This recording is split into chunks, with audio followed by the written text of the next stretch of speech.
Hello everyone, welcome back to the channel. Hope you are doing well and fine, and in today's video I'll be showing you how to delete ESPN Bet account. So without wasting any time, let's just jump right on the video and make sure to watch this video till the end and follow the steps as well. So if you want to delete your ESPN Bet account, what you need to do is contact ESPN Bet support. So just simply, ESPN Bet doesn't offer a direct option to delete your account via the app or website, so you'll need to reach out to the customer support. So you can go to the live chat by simply going to tab, clicking on this contact us option, and once you do that, here you will find the contact us via live chat as well, or contact us via X or email. So you can use this email or just simply request a call back as well. Now once you do that, what you need to do is verify your identity. ESPN Bet may ask you to verify your identity before processing the deletion request.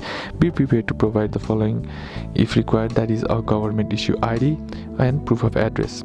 Clearing any outstanding balances before your account can be deleted. Make sure any pending wages, deposits or withdrawals are settled.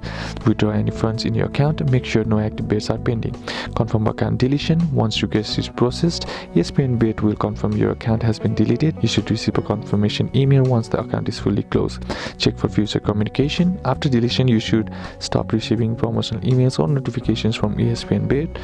If you still receive communications, you can contact their support team to confirm your account is deleted. So that's basically what you can do, and that's it for today's video, guys. Hope this video was useful to you. Leave a like if it did. Comment down below what the next video should be on. Consider subbing to the channel. Thanks for watching. Bye bye.